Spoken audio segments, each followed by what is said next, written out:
L'État du Sénégal, c'est vrai,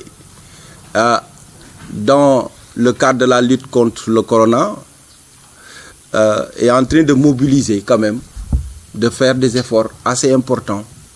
Et c'est 5546 ménages qui sont concernés par les vivres, qui sont pour venir en aide aux ménages impactés.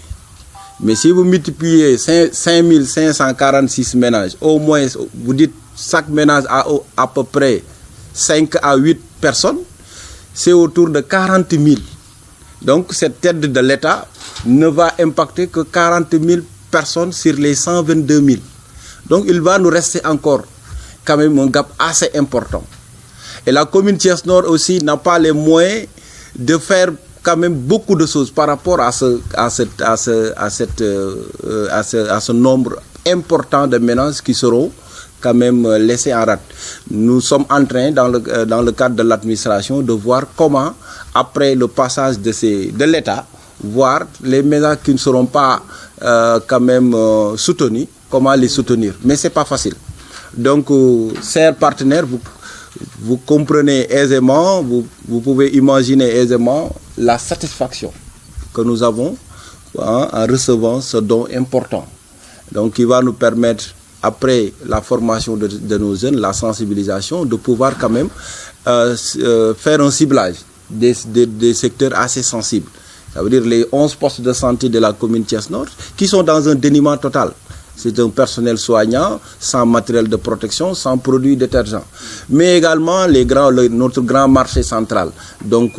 ça aussi, c'est un lieu de rassemblement quand même assez important. Mais également les marchés de Tchali, les marchés Ngelaw, mais également les garages. Le garage de Djassap et aussi le marché communément appelé Djoutiba. Donc pour dire franchement, je peux ici au nom du conseil municipal, au nom des populations de la commune Thiès Nord, exprimer toute notre satisfaction, mais également toute notre gratitude à votre égard par rapport à ce geste aussi important. C'est un lot important qui est évalué autour de 6 500 000. Et donc nous aussi en tant que commune, on ne s'est pas croisé les mains pour se contenter tout simplement de ce lot. Nous avons contacté les tailleurs du marché central. Aujourd'hui, nous avons passé une commande de 1500 masques, mais nous avons aussi passé d'autres commandes à certains de nos tailleurs pour avoir au total 4000 masques aussi qui seront quand même ajoutés à ce lot important et faire la distribution aux personnes quand même qui seront dans le besoin. Voilà les quelques mots que je voudrais placer. Remercier tout le monde, remercier encore et vous souhaiter un bon retour et souhaiter encore davantage que la coopération allemande soit toujours à nos côtés. Merci beaucoup. Du nuyu ñu fi teew ñëpp du beral nuyoo suñu partenaire allemand yi le chef d'équipe mais également monsieur André ak monsieur Fall ak suñu conseillère bi technique bi nga xam ni tey photographe la nekk tey du sant bu baax aussi presse bi fi teew ak les jeunes yu nga xam ni tey ñoo war a def formation bi war a dugg ci quartier bi yee nit yi am mbégte lool dalal fi suñu gan yi ci commune Thiès Nord pour recevoir quand même ay ndimbal yu nga xam ne jóge na suñu partenaires yi te mu nekk ay ndimbal yu am solo mais également def lancement wu activité jeunes yu nga xam ne lu mat fanweeri jeunes yu nga xam ne tey dañ leen di former te à partir de demain dinañu def sillonner toute la commune de Thiès Nord pour sensibiliser population bi ci jàngoro bi nga xam ne tey lëmbe na àdduna bi donc loolu moo tax ma ni mbégte la ñu am bu rëy commune Thiès Nord nag dafa nekk commune bi nga xam ni bu yaala dafa naa ni moom dong moo nekk commune bi nga xam ni moom dong moo am benn arrondissement maanaam benn arrondissement bi nga xam ni commune lañ ko def muy Thiès Nord donc loolu da leen di won yaatuwaayu commune Thiès Nord mais également population bu am solo bi nga xam ni moom moo fi yeewoo mu toll ci téeméeri junni ak ñaar fukk ak ñaar dëgg la ba mbas bi tàmbalee ba léegi gouvernement Sénégal mi ngi def kéemtalaayu kàttanam commune Thiès Nord aussi mi ngi jéem mais bu ñu xoolee tey jàpp nañu ni population bi impacté na am na mbir mi da leen impacté parce que activité amatul boo jëlee Thiès ñaari activité la amoon moo doon transport ak commerce mais commerce bi tey marché central bi nga xam ni moo nekk marché bu mag 14 heures mu tëj le transport interurbain amatul donc forcément suñuy population yi dañ affaire bi da leen di laal ba nga xam ni dañuy nekk ci ay jafe-jafe état bi jàpp na ni commune Thiès Nord dina fi dugal juróomi junni dina cibler lu mot juróomi junni kër ak juróomi téeméer ak ñeent fukk ak juróom benn mais boo xoolee kër yooyu bu ko ciblé boo nee kër gu nekk mun na am juróom-ñetti nit wala fukk nit day toll ci juróom fukk junni nit donc dina am juróom-ñaar fukk junni nit yu nga xam ni ndimbal bi du leen laal te loolu aussi commune bi dina jéem a dina ci def dara encore mais lu mu ci jéem xam ngeen ni loolu du mun a daj donc day xam ni situation bu metti la ñu am moo tax ñuy sant bu baax a baax ndimbal yu nga xam ne day jóge feneen tey am nañu ndimbalu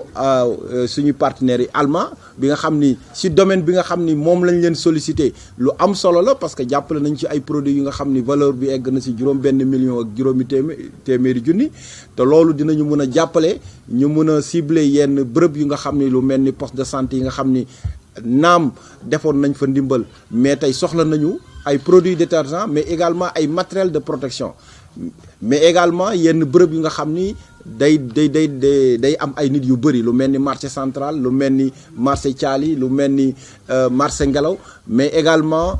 yenn daara yu nga xam ni fàtt naa ko wax ci wolof sax yi nga xam ni tey am na ay jumtukaay yu nga xam ni mun nañ leen ko jox pour cet bi gën a yokk daal yooyu daal moo doon kàddu yi di wax ni au nom du conseil municipal au nom des populations de la commune Thiès Nord ñu ngi sant bu baax di gërëm suñu partenaire du tàllal loxo aussi ñeneen partenaires yi parce que du ñoom ñoo njëkk manifesté wu am na yeneen partenaires aussi bind nañ ko parce que comme la ñu wax dooni sama commune yorul ay moyens rek damay toog daal di ferenkulaay yi du ma jéem dara ndaxte mbir mi tey lu ñuy wax balaa nga ni naam ne fa tey problème de santé moom moo posé wu te ñëpp war nañ cee mobiliser pour que li nga xam ne mooy lëmbee àdduna bi lëmbee Sénégal parce que bu ñu xoolee tey vitesse bi nga xam ni de propagation bi nga xam ni moom la virus bi am au niveau du Sénégal war na tiital ñëpp parce que boo nga xoolee woon dañ doon toll ci ay fukk ak juróom léegi dañuy dem ci baaru weesu nañu ay baaru 50 par jour donc loolu bu dakkul buñ ci jëlul ay mesures dina toll fu nga xam ni dañuy am problème mu prise en charge de ces malades là loolu moo tax ñëpp war a jóg fagaru les gestes de barrière ñu mun ko sàmmanteeg moom ba nga xam ni lu néew rek dinañu mën a daan mbas bi. de ciblage des ménages a mis sur pied 19 comités de ciblage de quartier et nous avons 5546 ménages mais sur les 5546 il faut défalquer ceux qui étaient inscrits sur le registre unique national ça veut dire le RNI. Donc, et ça concerne les ménages ou bien les familles qui étaient bénéficiaires de bourses de sécurité familiale. Et ce nombre-là, on ne peut pas y toucher. Donc, ces personnes-là seront d'office quand même bénéficiaires de ces vivres.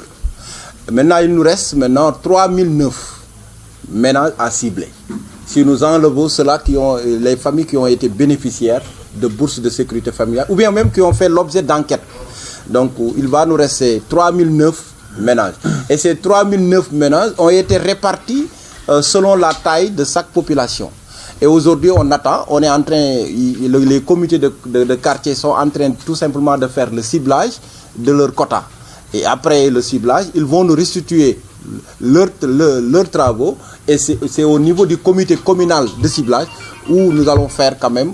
nous allons voir comment valider ces soins-là qui ont été opérés au niveau de chaque quartier. Une trentaine plus 6 superviseurs dans tous les quartiers de la commune Thiès Nord. Et donc,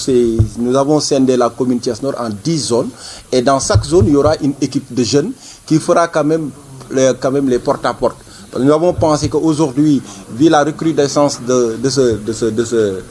cette pandémie, il va falloir insister davantage sur la sensibilisation. Il faut que nos populations comprennent que c'est du sérieux. C'est du sérieux.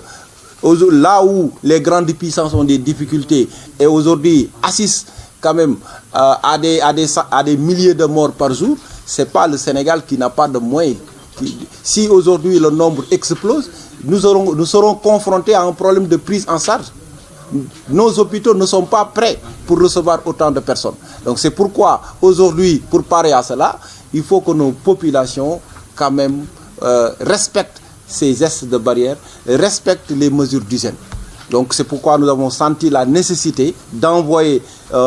ces jeunes-là au niveau de chaque maison pour mettre le focus sur la sensibilisation. Je pense que c'est important parce qu'aujourd'hui, si aujourd'hui tout le monde est sensibilisé réellement sur les dangers, sur les dangers de cette maladie, je crois que les gestes seront respectés. Bon de compléter parce qu'aujourd'hui, il ne faut pas... Moi, je ne suis même pas pour la sélection de ces ménages. Il faut se dire la vérité, c'est tous les foyers qui ont été impactés, qui sont impactés par cette pandémie-là. Vous allez dans un quartier, vous leur donnez une centaine de cas, mais c'est une goutte d'eau dans la mer. Aujourd'hui, j'ai dit, dans la ville de Thiès, les principales activités économiques, c'était le commerce et le transport. Ces deux activités sont à terre. Aujourd'hui, il n'y a pas de ménage qui n'est pas confronté à un problème de survie. Donc s'il faut venir en aide à ces populations, il faut venir en aide à tout le monde. Mais vous ne pouvez pas, dans une commune où il y a 122 000 personnes, cibler uniquement 40 000 personnes. Je crois qu'aujourd'hui, si l'État nous rectifie cela et accepte de s'ouvrir davantage, je pense que c'est à saluer, c'est des gestes à saluer. Mais il faut dire qu'aujourd'hui, au moment où nous parlons, on n'a que 5546 qui est en dessous de nos attentes. Et je crois que l'État doit encore faire davantage d'efforts. Ces postes de santé seront nos cibles privilégiées, donc ils seront dotés de produits détergents, mais également de matériel de protection. Je crois que ce personnel soignant, c'est la première cible donc aujourd'hui de la commune Thiès-Nord, parce que nous pensons qu'il va falloir doter ces postes de santé-là. Nous l'avons fait par le passé, mais il va falloir aussi davantage les appuyer, parce que c'est eux qui sont au premier rang du combat contre cette pandémie. Et donc, s'ils ne sont pas protégés, je crois qu'on ne pourra plus avoir un personnel soignant. Et ce serait la catastrophe. Et c'est pourquoi nous avons dit, par rapport à cet important lot, cibler davantage les postes de santé et les marchés. Alors, monsieur le maire, on va revenir un peu pour parler par rapport au plan de résilience économique qui a été lancé au niveau national par le chef de l'État. On voit un peu partout, dans certaines localités, des fils des localités réagissent. À Thiès-Nord, qu'en est-il? Oui, je pense que c'est des réactions quand même assez timorées. Je crois que celles où ceux qui ont eu à réagir l'ont fait au niveau du comité départemental. Et donc les communes ont été pratiquement laissées en rade. Et donc ce comité départemental, il n'y a que le maire Talla Sylla qui est là-bas en train de s'agiter. Mais au niveau des communes quand même, on n'a pas senti quand même les réactions de ces Thiessois, quand même, parce qu'aujourd'hui, il faut quand même cette solidarité agissante. Et on a besoin de ça, mais ça quand même, il faut quand même le reconnaître que c'est des réactions assez timorées. Nekk conseiller technique ci bureau d'études allemand bi di GFA Consulting Group ñu ànd fi ak sunu chef d'équipe muy Günther Diwald moo jiite GFA fii ci Sénégal te sunu siège mu ngi nekk fii ci Thiès. Bureau d'études boobu GFA moom lañu séddee li nga xam ne lii mooy formation ak qualification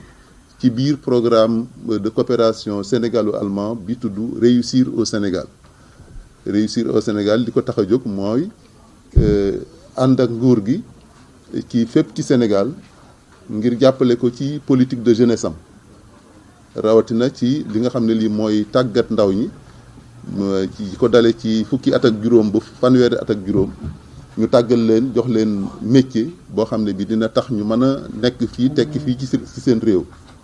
loolu moo tax programme boobu jóg ñun nag ñun la ñuy dénk volet bi nga xam ne bi mooy volet formation ak qualification mu mel ni loolu indi nañ fi démb mais bokkul ak li ñu fi indi tey démb formé nañu fii ci pour commune de Thiès Nord 30 jeunes en électricité waa ASPAI centre ASPAI moo leen doon formé kon fii sunu ñaareelu ñëw la mu nekk ñëw boo xam ne bii dafa nekk ci contexte su xeex ak coronavirus muy feebar boo xam ne bii feebar bu bon la te amul comme ni ko chef d'équipe bi waxee léegi amul diggante dëkk yi amul diggante réew yi amul diggante xeet yi ñëpp la yemale feebar bu xaw a démocratique la donc ñun ñu war a ànd ñun ñëpp ñu xeex ko loolu moo tax sunu programme ñu am benn flexibilité boo xam ne bii moo ñu may ñu jël ay ressources ànd ci ak région de la Bavière bi nga xam ne bi partenaire wu région de Thiès la mu jàpp ci moom itam jàpp bu dëgër pour ñu mën a am ressources yoo xam ne dinañ ko may dinañu may ñu ànd ak maire yi ànd ak nguur gi ci xeex feebar bi loolu moo tax fii ci Thiès nga xam ne moom mooy sunu dal ñu jëkke fi mën nañu wax ne fii am nañ fi juróomi intervention 5 interventions ndax ñetti communes yi fi nekk yëpp bi Thiès nord bi moo ci mujj dugg nañ fa dugg nañu Thiès est dugg nañu Thiès ouest ànd nañu ak croix rouge dugg ci yenn gox ya nga xam ne ay gox yu xaw a jafe la ànd nañ tamit ak chambre de métier dugg ci yeneen corporation yi fii ak semaine dinañ ànd ak conseil départemental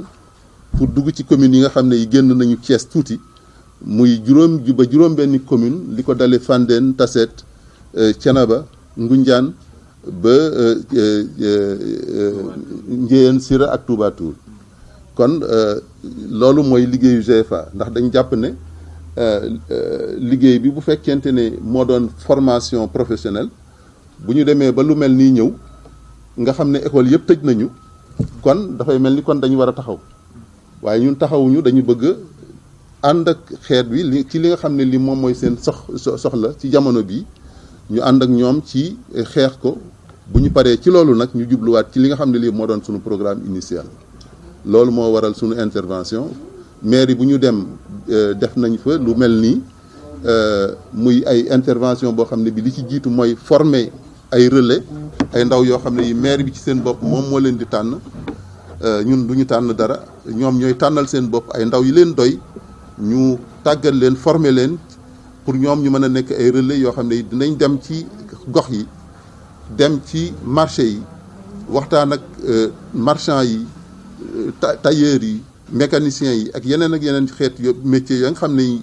souvent dañuy nekk ay métiers yu exposé ñu waxtaan ak ñoom pour man leen wax nan la ñuy xeexe feebar bi ak nag lañ koy moytoo waaw loolu mooy sunu investissement ci mbir mi loolu mooy sunu yéene tamit ci xeet wi pour man xam daal fu ñu toll ñu xam seen soxla ànd ak ñoom ci seen soxla boobu faj ko ba lépp li nga xam ne lii moo doon yéene sunu programme ñu mën ko doxal ci anam yi mu gën a loolu mooy wax ji nga xam ne yi chef d'équipe bi wax na ko ñu dellu di leen gërëm di gërëm maire bi bu baax a baax ci li nga xam ne lii mooy dalal bi ak jàppale gi ak engagement bi nga xam ne def na ko ndax yemul rek ci liñ ko jox dafa jël tamit leneen mu yokk ko ci liñ ko jox pour lépp rek mën a sottal liggéey bi rafetal ko loolu ñu ngi ko ciy gërëm bu baax a baax ak équipe yi nga xam ne yi ñoom la ñu àndaloon pour ci fe ñu nekk ci mairie bi ñu ànd ak ñoom pour mën a tabax projet bi ba mu sottee nii ñu ngi leen di gërëm di leen sant bu